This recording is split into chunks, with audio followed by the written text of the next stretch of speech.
I'll talk about past, present, and future of AI in the seismic business.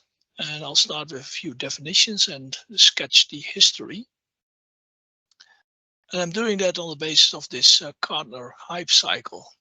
What you see in this graph is the expectation of a new technology versus time, and the time axis on the x-axis can be tens of years.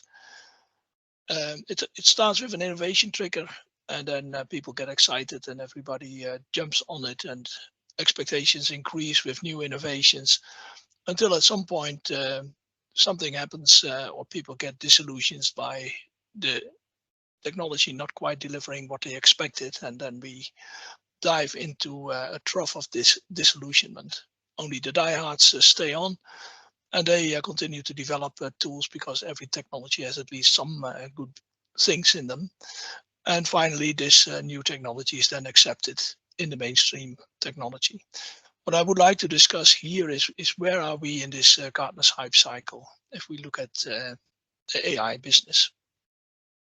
But before doing that, I'll define a few things. And I'll start with artificial intelligence, which is the computer science that deals with trying to mimic human behavior in a computer. So not just intelligence, but evolution also, and social behavior.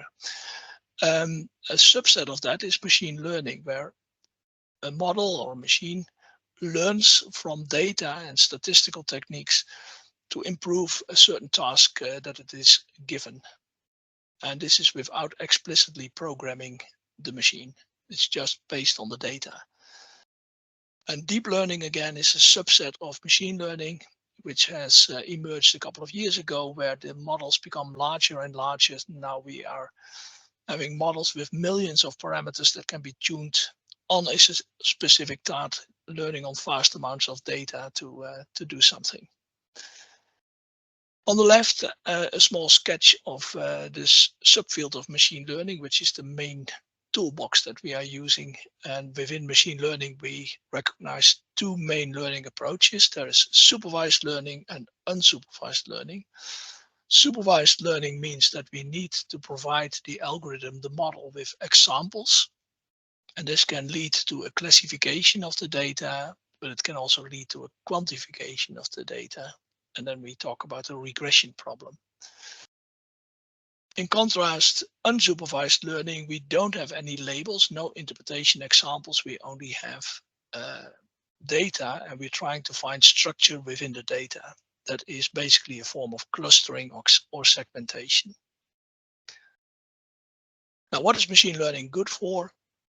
It is good for finding complex relationships and structures in datasets from different sources with widely varying accuracies and scales. And that is exactly what we are dealing with in our EMP business and in earth sciences. We are trying to come up with a geological model that must be consistent with all the data that we have, ranging from satellite images hundreds of kilometers to seismic data kilometers, to well logs, to core measurements, to descriptive observation at outcrops, and even microscopic levels. And all that information must be integrated, combined, and leading to a consistent geologic model. We use it in earth sciences for seismic phases clustering, finding anomalies in the data, creating chimney cubes, which can be interpreted in terms of fluid migration paths, rock property prediction, inversion, and many other applications. A few more definitions. Neural networks themselves are connectionist models, and they consist of a large number of small processing elements which are connected through a weight to another processing element. Very often they are combined in layers, as we see in the sketch on the right of a small neural network. And these networks, they are inspired by the brain metaphor, which means that they are trying to mimic what is happening in the human brain. 10 years ago, when you talked about neural networks, you talked about a network which is depicted here, which is now called a fully connected multi-layer perceptron. Consists of 3 layers, an input layer, a hidden layer, and an output layer. It's trained on examples, and the actual nonlinear transformation takes place in the hidden layer, where we pass the information through some kind of sigmoidal shape function, often in order to create the nonlinear relationship output that we are seeking. This is nowadays called a shallow neural network, to distinguish it from the very large networks that are being built and used today. And these consist of many of these layers, not just the multi-layer perceptron type of layer, but also other types of layers, and even millions of parameters that needs to be tuned in order to find the relationships that we're looking for. We're talking about convolutional neural networks and UNets, two types that I will explain in a bit more detail during this presentation.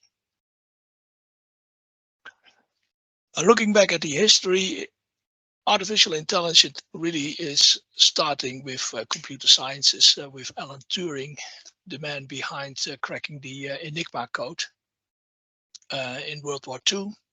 And his work already started in the 1930s. And the early work was really theoretical. The biological neuron was discovered. Its mathematical analog, the perceptron, was described.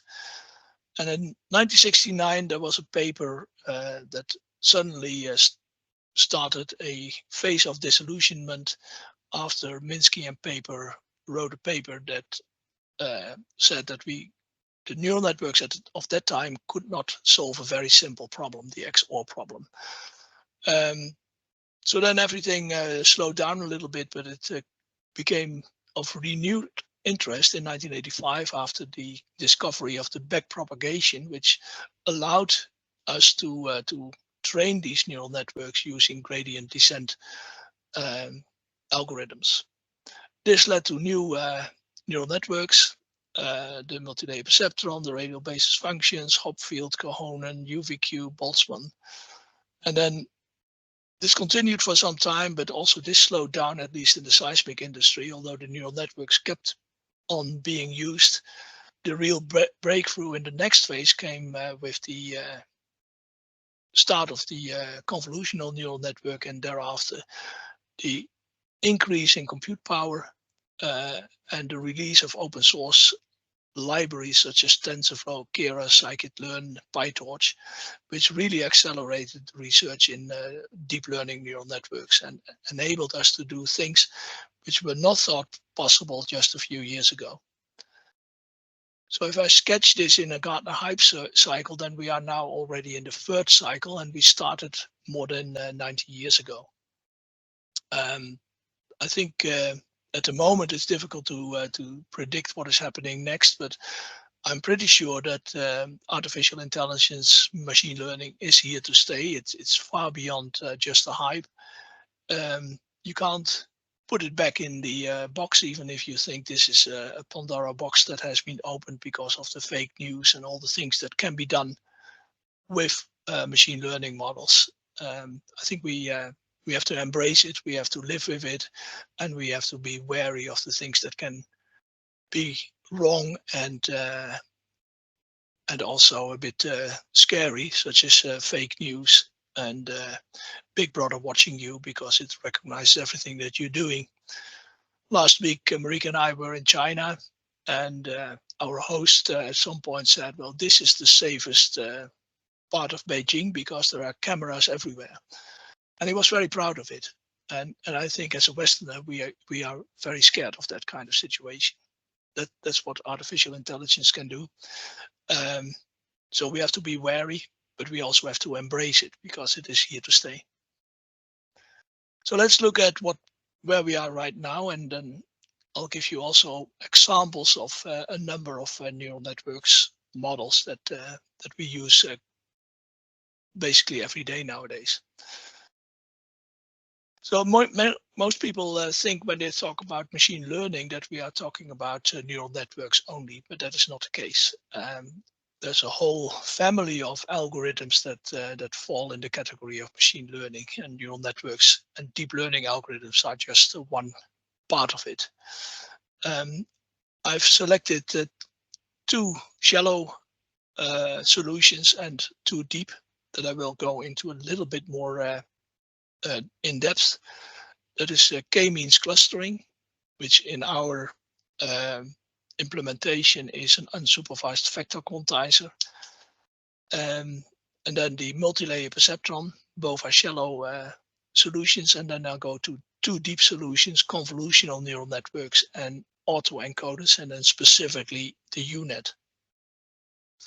So unsupervised vector quantizers are very akin to k-means clustering. These models also need to be trained. They are trained on a subset of the data. And once they are trained, you have found the cluster centers. You then pass the information through the model, and the model outputs which is the winning cluster. That can be, in this case, a number from 1 to 3, because we are clustering this small network here in 3 clusters. And the second output that we write out is the match, which is a measure of confidence. How confident are we in this clustering result? And that's a measure from 0 to 1. 1 is spot on. It's the input falls exactly on the cluster center, and 0 means it's as far away in the space as we can be.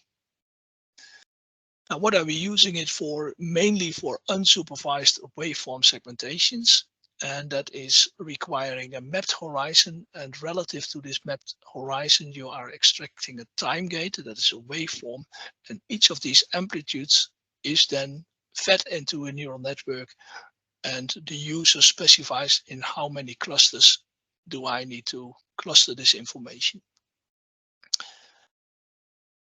So this was already developed in the 1990s. Actually, this was even developed before dGB started, because this came out of my PhD work. Now, why is this interesting? Because what we can do very quickly is apply this on the mapped horizon and see how the patterns in the seismic change along this horizon.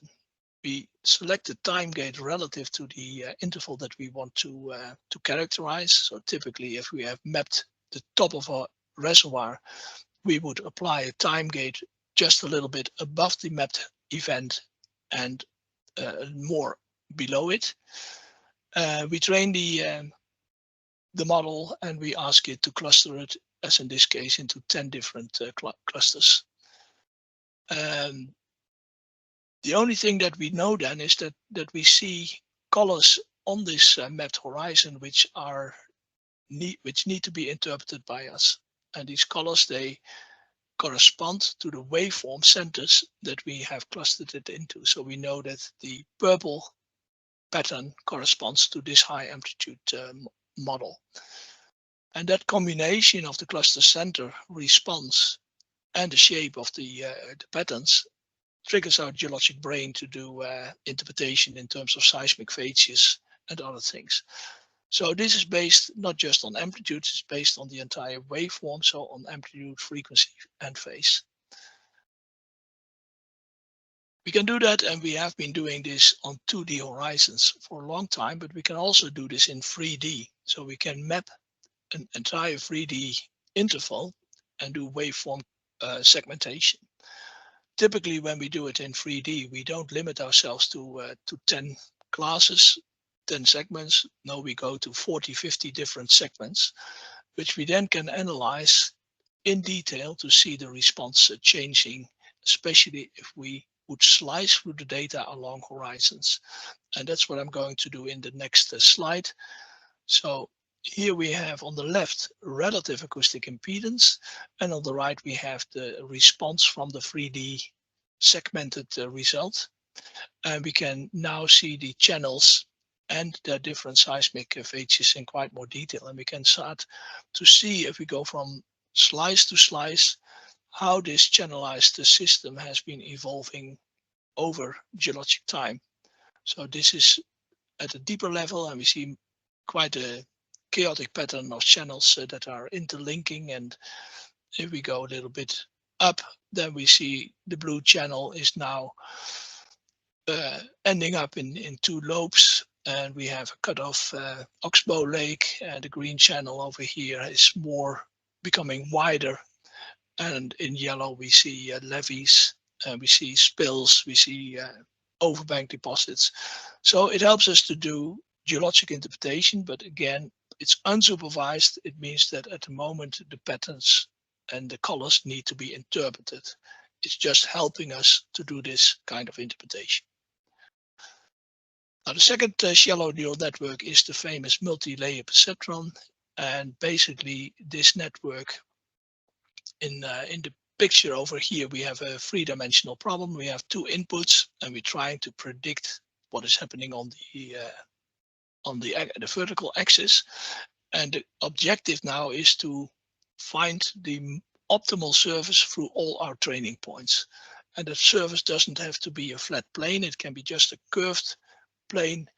In this case, we have a network with just 3 nodes in the hidden layer. In this hidden layer, the sigmoidal shape transformation is taking place, and during training, we are updating the weights which are attached to these connections in such a way that we are stretching and squeezing these planes such that if we add them all together, we are constructing the optimal plane for all the training points.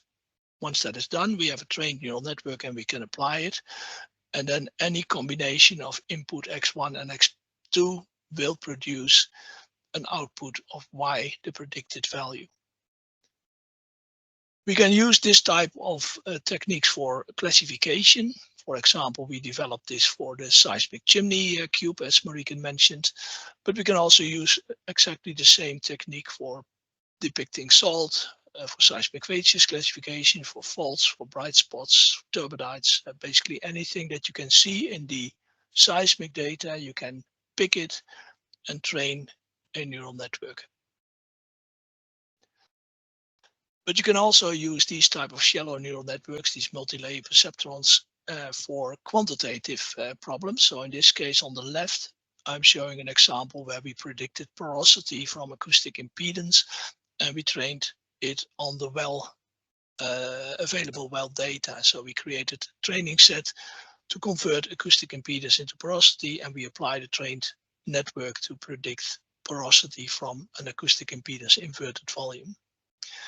And on the right, I'm cheating a little bit because I did not create this example with a multi-layer perceptron, but you can do it. In this case, we used a different algorithm, but the result is the same. We have a data set with input well logs, and we train it, in this case, to predict pore volume from 4 input logs. And we can use that to predict missing logs. And what we're seeing here is a blind test well, where we see on the right column the overlay of the actual pore volume log versus the predicted pore volume by this machine learning model. Now moving on to deep learning, and I'm starting with the convolutional neural network. And in this particular case, we distinguish 2 different workflows for seismic analysis: image to point and image to image. And image to point means I'm going to extract a piece of seismic that can be a 2D section or a 3D volume around a clicked position, with a labeled position where the interpreter has labeled, this is what I would like you to recognize. And in this case, we have picked green points here, which are a seismic chimney. And in blue, we have picked counter examples. This is normal seismic response. It has not been affected by fluids migrating through it. That is an interpretation. These interpretation points are used as labels to train my convolutional neural network. I could also train a multi-layer perceptron on this. If I use a multi-layer perceptron, I would extract attributes at all these positions and pass them through my MLP model to train the model. If I'm using a convolutional model, I'm taking the actual seismic data, either a 2D section or in this case, a small 3D cube. And then you train this convolutional model to convert the seismic image into, do I belong to the chimney class or to the non-chimney class? And this happens in a sequence of layers. And the first layer is the most important one, that is the convolutional layer. in which the image, the seismic section, is decomposed into a set of filters. And during the training, we're updating the weight coefficients of these filters to find these filters. And these filters take the same function as the attributes that we need to process, compute ourselves when we do an MLP type of prediction. In a convolutional neural network, it happens inside the model itself to extract these features in the form of filters. Now, such a image to point workflow has the advantage that the labels can be interpreted quite easily. I can pick examples, but I can also, if the object is large, I can use a spray to get all these points sprayed. Or I could even use a seismic tracker to get an initial set of points. And what you see here in the small inset is the result of a seismic phases tracker that we have used to create labels. So this seismic phases tracker, it's called Taalweg tracker, is starting from a certain position, and then from the shape that it produces, we can do an interpretation. Like in this case, I can clearly see that this particular shape in blue is following a channel.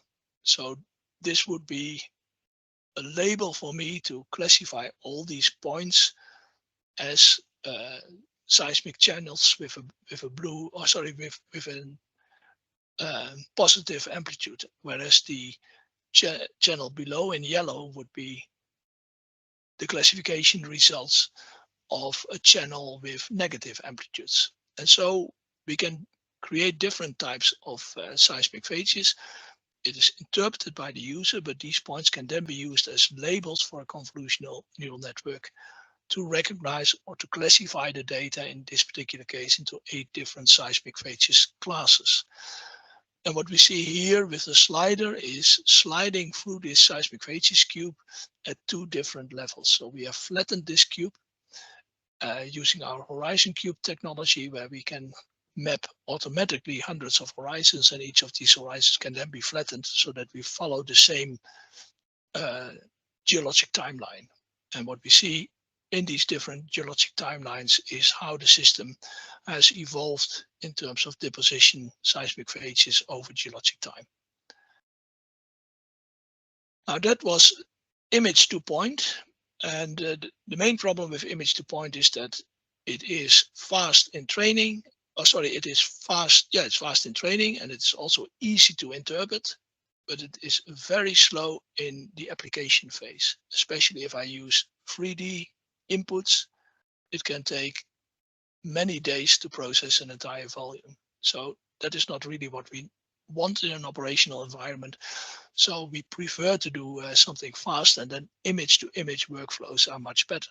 But the problem with image-to-image workflows is that the labeling is much more difficult. So what is an image-to-image workflow? That means that we are putting something into the model, and we also get something out, which is the transformed output. The transformed output can be in the form of a classified result, like a fault cube. It can also be in the form of a quantitative regression output, such as a seismic inverted volume. Now let me try to explain how this works. So the type of neural network that most people at the moment are using is called a UNet, and that is falling under the category of an autoencoder. It consists of an encoding part, which is the left side of the U, and then a decoder part, which is the right side. In the left, we go in the first layers through a convolutional layer, where we extract the features. Then we reduce the dependency on the exact positions of certain features by blurring the image a little bit, and we change the size. We go deeper, pass it through the bottleneck, and then we upscale it again in the decoder part There are a couple of weights attached across so that we don't lose any information. And in the final part, we do a transformation just as in the multi-layer perceptron with sigmoidal shape functions. So what can these type of neural networks do?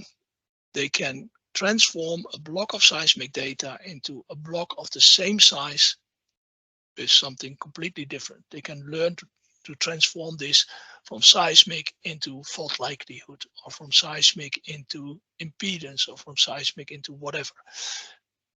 Again, you need to have the inputs to train this.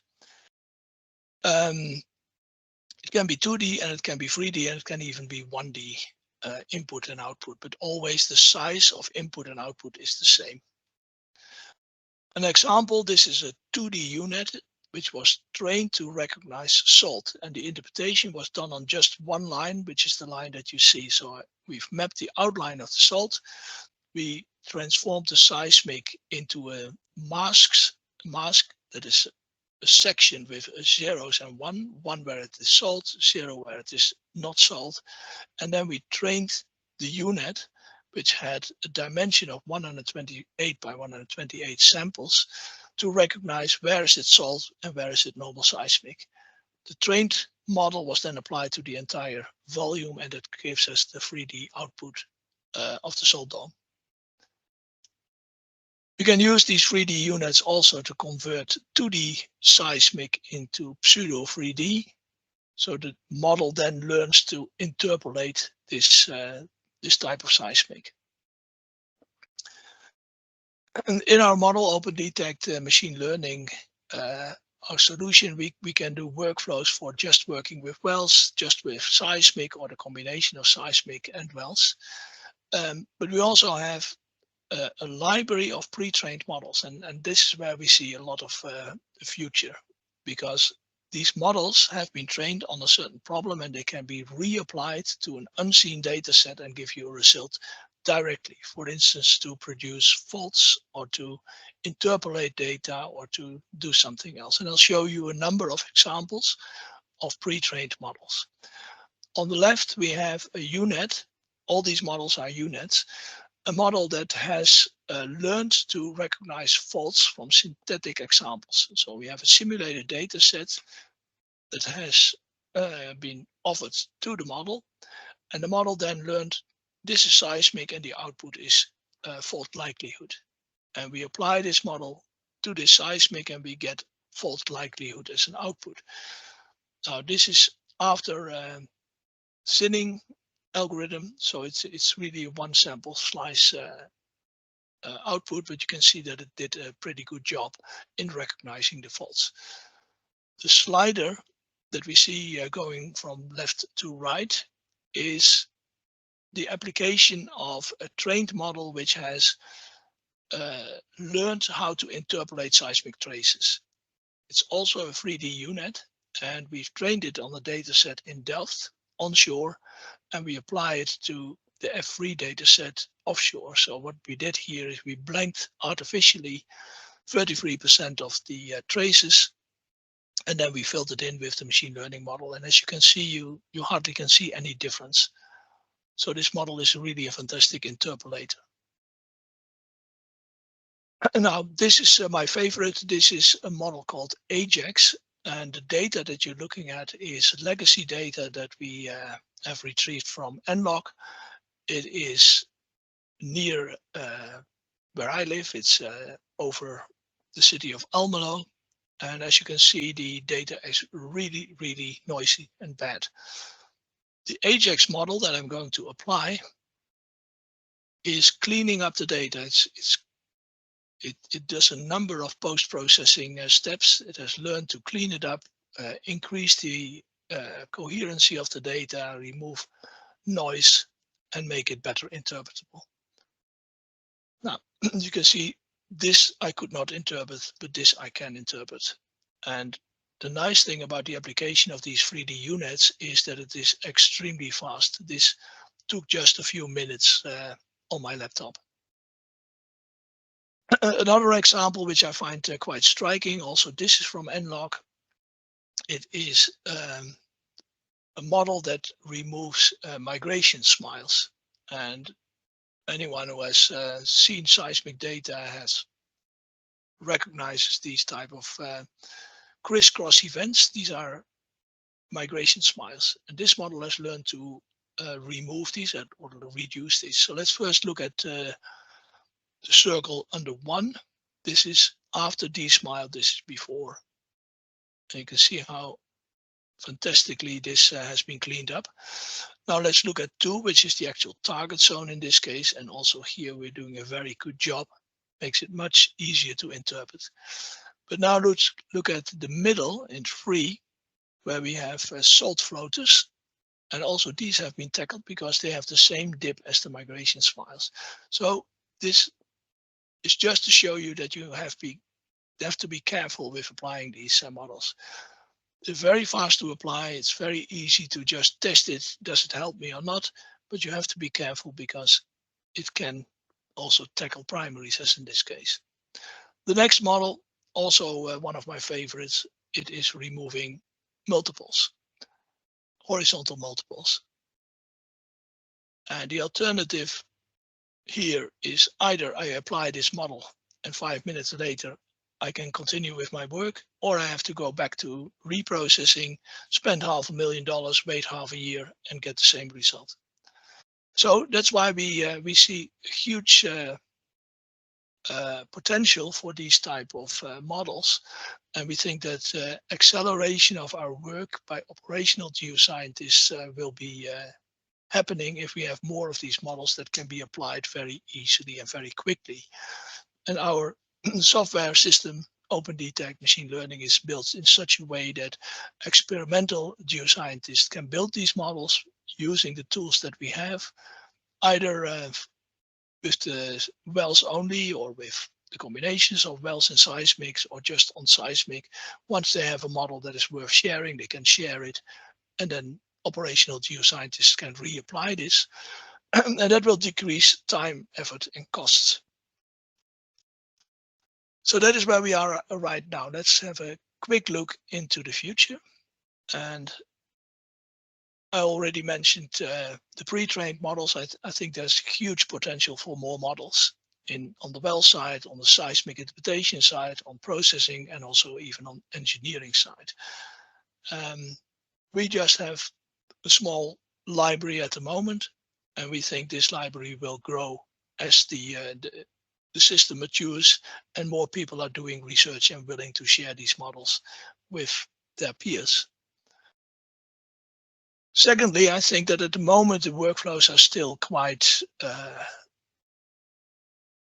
unwieldy, that you need to be an expert to understand and to do it. And in the future, I see potential, and we are actually going to develop this ourselves, interactive workflows. So the idea is that if you're applying one of these pre-trained models to your seismic, you will get the prediction of the fault likelihood, or you could have the prediction of a particular horizon that you're trying to map.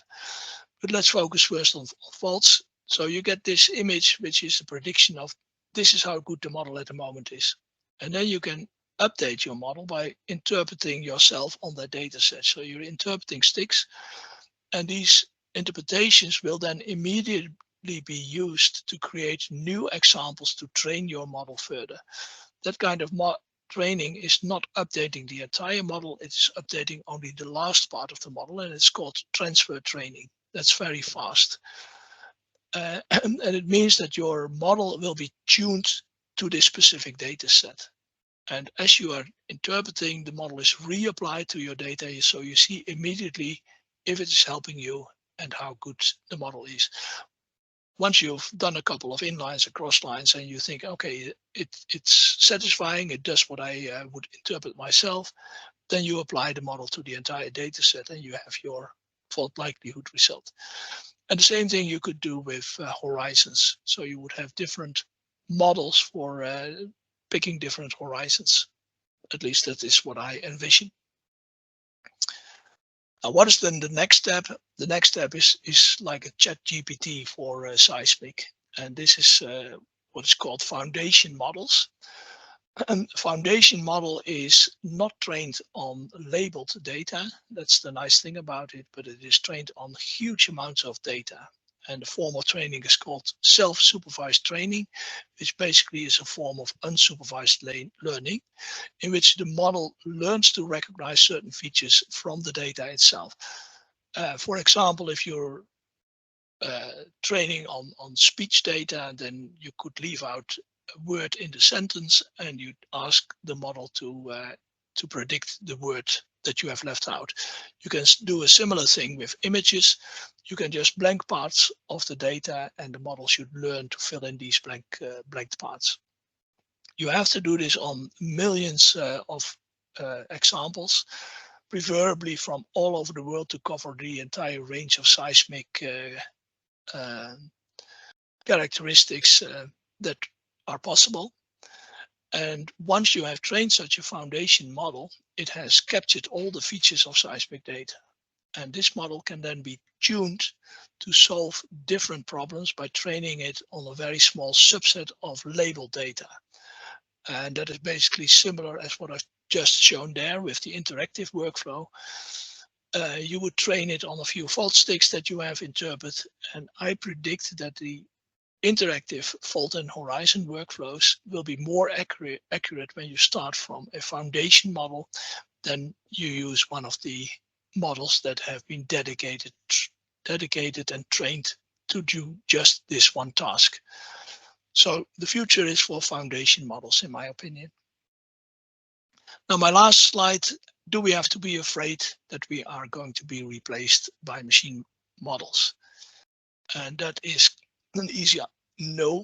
I'm definitely sure that is not the case. In my opinion, machine learning models only recognize patterns in the data, and they're really good at this. But just tracking horizons and faults is really not the essence of what we're doing. It's just a first step into the interpretation. The ultimate goal that we try to achieve is to transform all the measurements into a consistent geologic model. And that must be consistent with not just the seismic data, but all the observations, all the knowledge, everything that we know should be integrated. And I don't see machine learning models even coming close to doing that. Not now, not in the near future, and maybe not ever. What I do believe is that we, as human interpreters, must acquire new skills to use this technology effectively. I do believe that machine learning can be very beneficial. It can increase our efficiency, enable us to extract more information from the data.